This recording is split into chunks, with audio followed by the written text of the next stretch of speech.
سب سے بڑی عبادت ایمان کے بعد، لیکن پورا قرآن آپ پڑھ جائیں، پانچوں نماز کا مکمل طریقہ تو دور کی بات، ان پانچوں نمازوں کے نام بھی آپ کو تفصیل سے قرآن میں نہیں ملے، پوری صراحت کے ساتھ ان 5 وقتوں کے نام بھی نہیں ملے، وہ اشاروں میں علماء نے ان کے ناموں کو اور ان کے اوقات کو طے کیا ہے، ورنہ صراحت کے ساتھ نام بھی قرآن میں موجود نہیں تمام نمازوں۔ اوقات کے بارے میں بھی یہی اشارے تو ملتے ہیں، لیکن صراحتاً پانچوں نماز کے اوقات بھی قرآن نے بیان نہیں کیا، ان نمازوں کی رکعتوں کی تعداد کو بھی قرآن نے بیان نہیں کیا۔ حکم تو بار بار دیا، اجمالی ذکر ہے، لیکن تفصیلات سے قرآن خالی ہے۔ اللہ کے رسول صلی اللہ علیہ وسلم نے اس کی مکمل تفصیل اور تشریح بیان فرمائی۔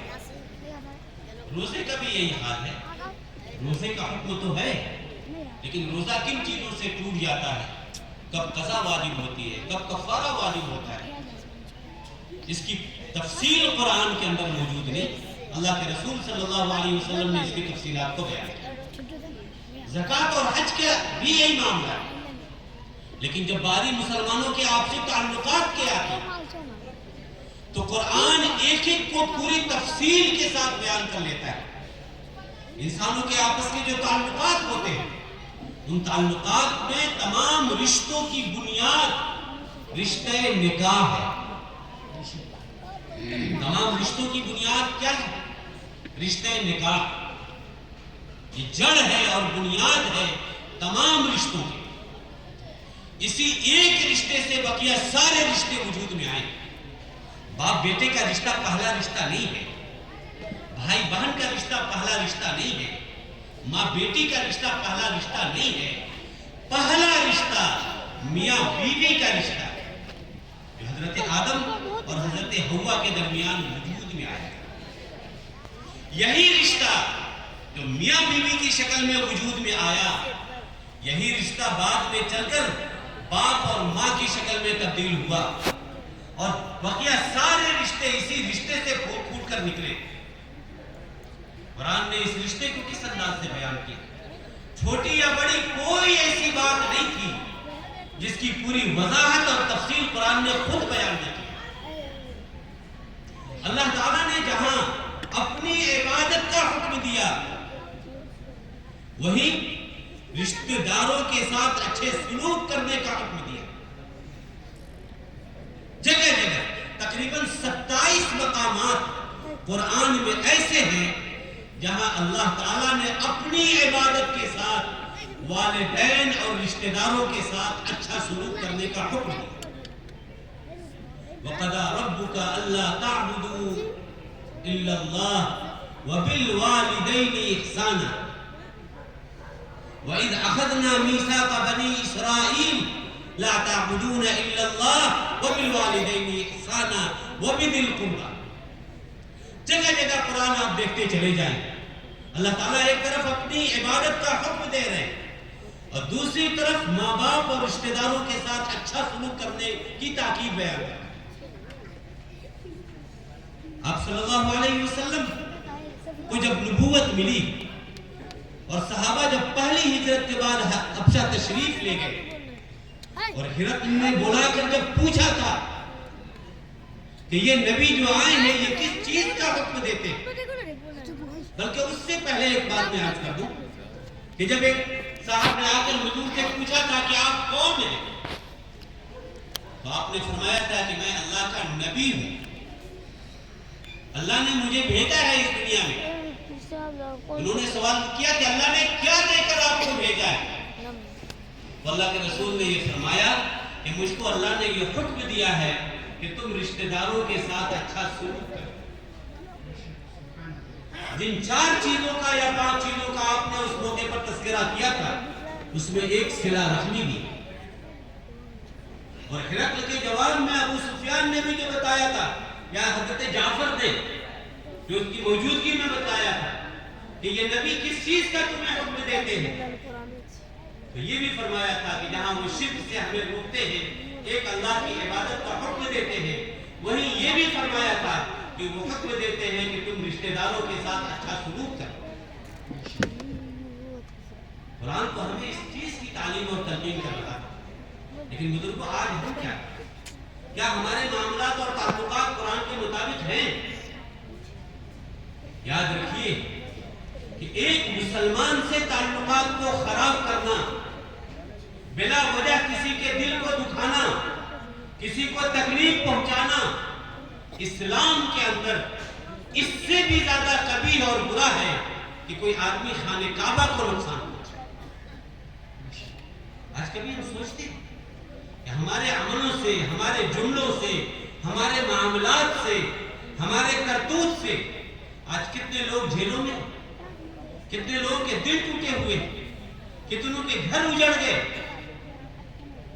کتنے لوگ تباہ و برباد ہو گئے۔ کبھی ہم سوچتے ہیں کہ ہمارا تعلق قرآنی تعلق کے مطابق ہے؟ قرآن جس طرح کا ماحول چاہتا ہے کیا ہم نے اپنے ماحول کا ایسا بنایا ہے؟ بزرگوں اگر نہیں بنایا ہے تو ہم بھی اسی آیت کے مصداق ہیں جو میں نے شروع میں عرض کیا کہ اللہ کے رسول کہیں گے وقال الرسول یا ربی ان قوم اتخذوا هذا القرآن مہجورا۔ اگر کل قیامت میں اس پکڑ سے ہم بچنا چاہتے ہیں تو ہمیں یہ طے کرنا پڑے گا کہ ہم اپنے پڑوسیوں کے ساتھ وہ سلوک کریں گے جو قرآن ہمیں بتاتا ہے۔ اللہ کے رسول نے جو ہمیں سکھلایا ہے قرآن کی تفسیر میں کہ اپنے پڑوسی کے ساتھ کیسا سلوک کرنا ہے، کیسا برتاؤ کرنا ہے، یہاں تک آتا ہے کہ اللہ کے رسول فرماتے ہیں کہ اوصانی جبرائیل بالجار حتی ظننت انہ سیورث، کہ آپ نے پڑوسیوں کے اس قدر حقوق بتلائے کہ مجھے یہ اندیشہ ہونے لگا کہ اب اگر جبرائیل آئیں گے تو یہ حکم لے کر آئیں گے کہ جس طرح باپ کے مرنے کے بعد اولاد کو وراثت میں حصہ ملتا ہے، شاید اب یہ حکم آ جائے کہ ایک پڑوسی اگر مرے تو دوسرے پڑوسی کو اس کے مال میں حصہ دیا۔ ایک طرف تو اسلام کی یہ تاکید کہ اپنے رشتہ داروں کے ساتھ، پڑوسیوں کے ساتھ، محلے والوں کے ساتھ اس طرح کا سلوک کرو، لیکن آج ہم کہاں پہنچ گئے؟ اور اپنے گاؤں کا حال دیکھیں آج کیا ہے۔ آج سے چند سال پہلے ہم کہاں تھے؟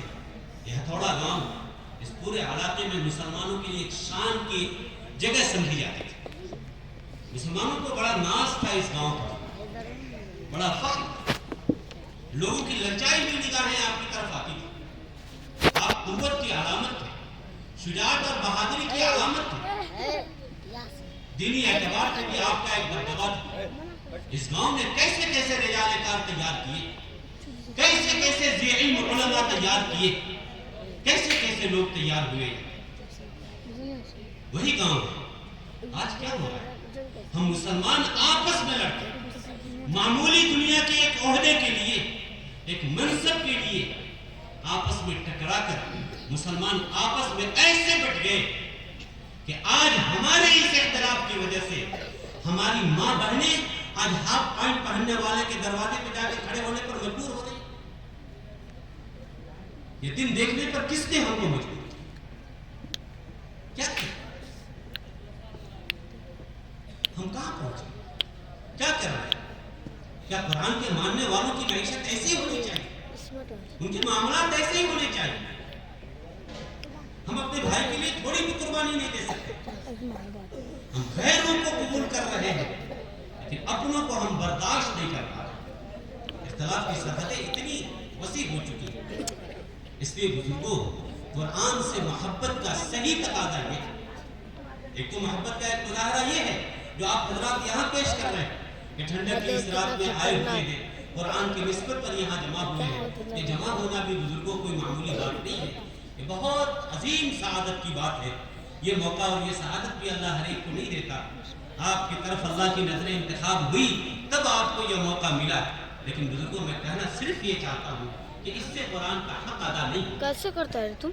جب تک یہ قرآن ہماری عملی زندگی کے اندر نہ آ جائے، جو جواب حضرت عائشہ نے دیا تھا کہ کان خلقہ القرآن، اسی طرح جب تک ہم چلتے پھرتے قرآن نہ بن جائیں اس وقت تک بزرگوں نزول قرآن کا مقصد پورا کرنے والے ہم نہیں ہوں گے، ہم قرآن کے چھوڑنے والوں میں شمار کیے جاتے ہیں۔ اس لیے بزرگوں ہم آج کے اس پروگرام سے یہ عزم لے کر جائیں کہ انشاءاللہ کم سے کم ہم اپنا مزاج یہ بنائیں گے کہ زندگی کے کسی بھی مرحلے میں ہمیں کوئی بھی چھوٹا یا بڑا کام کرنا ہوگا تو ہم علماء سے معلوم کریں گے کہ اس کام کے کرنے کا طریقہ قرآن اور حدیث نے کیا بتایا۔ ہم صرف علماء سے نماز روزے نہ سیکھیں، جہاں نماز اور روزے سیکھیں وہیں یہ بھی سیکھیں کہ پڑوسی کے ساتھ کیسے رہا جاتا ہے، ایک دوسرے کے ساتھ معاملات کا طریقہ کیا ہے، کاروبار کن اصولوں پر کرنا چاہیے، اس کا طریقہ اسلام نے کیا بتلایا۔ یہ تمام چیزیں سیکھنے کی ہے، قرآن سب کچھ بتاتا ہے۔ یہ تو وہ کتاب ہے کہ وَلَا رَطْبٍ وَلَا يَابِسٍ إِلَّا فِي كِتَابٍ مُبِينٍ، کہ ہر چیز کو اللہ تعالیٰ نے اس کے اندر بیان کر دیا، کچھ کو اجمالی طور پر اور کچھ کو تفصیلی طور پر، اور پھر مفسرین اور محدثین نے اس کی گتھیوں کو اس طرح سلجھایا ہے اور اتنی وضاحت کے ساتھ بیان کر دیا ہے کہ بزرگوں پیدائش سے پہلے سے لے کر موت کے بعد تک کا کوئی مرحلہ کسی بھی شخص کے لیے ایسا نہیں ہے کہ اس کے لیے زندگی میں کوئی موقع پیش آئے، کوئی مسئلہ پیش آئے اور اس کی مکمل رہبری اور رہنمائی قرآن و حدیث کے اندر موجود نہ ہو۔ سب کی رہبری موجود ہے، لیکن یہ کس کام کی؟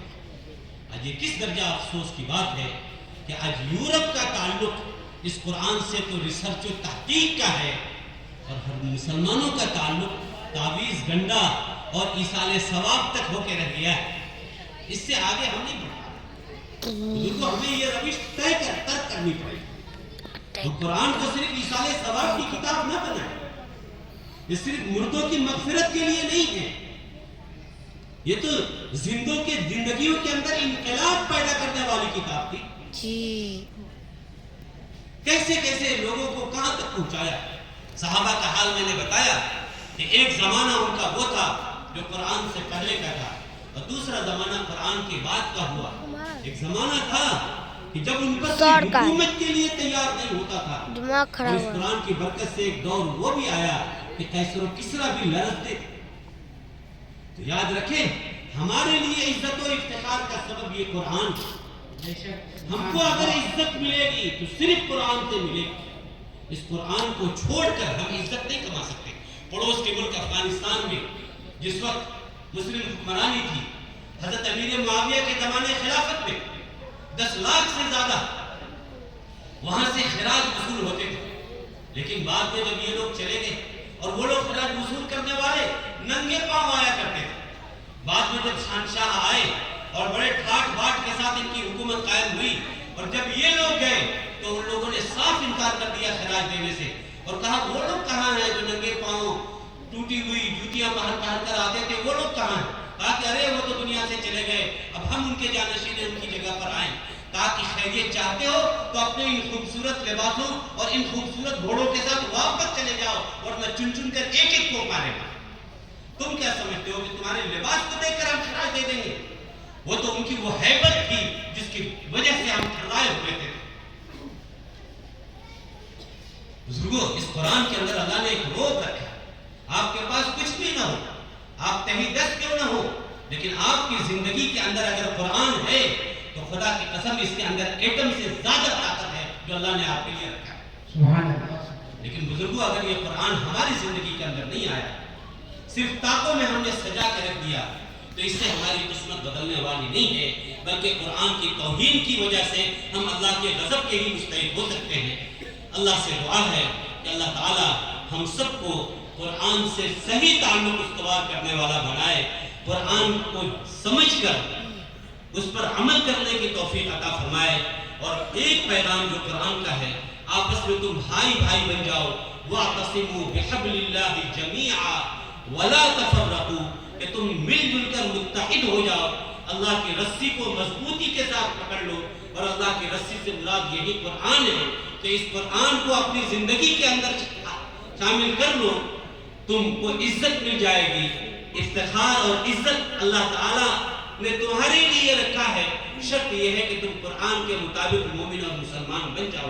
صرف ایک کام ہم نے کر لیا تو بزرگوں یہ عزت رفتہ ہمیں دوبارہ حاصل ہو سکتی ہے. ہم آج بھی ذلتوں سے نکل سکتے ہیں. بزرگوں اس کے علاوہ اور کوئی شکل نہیں ہے. ہم نے سب کچھ کیا. غیروں کی طرح اپنے لباس کو اختیار کر لیا, اپنی زبانیں تبدیل کر لیا, کھانے پینے کے طریقے بدل لیے, جانوروں کی طرح کھانا پینا ہم نے شروع کر دیا. لیکن بزرگوں جن کو خوش کرنے کے لیے کیے تھے ان کی نگاہوں میں روز ذلیل ہوتے چلے گئے. آج یورپ کو اور غیروں کو خوش کرنے کے لیے ہم نے کیا کچھ نہیں کیا. اتنا بگڑ گئے کہ دینی مجلس میں بھی آتے ہیں, جمعہ پڑھنے بھی آتے ہیں تو نبی کا لباس پہن کے نہیں آتے, غیروں کا لباس پہن کے آتے. احساس تک نہیں ہوتا کہ ہم کہاں ہیں. لیکن کیا ہوا, عزت مل گئی آپ کو. 20 منٹ کا ہنسے جانے سے جب تک تم ڈرو گے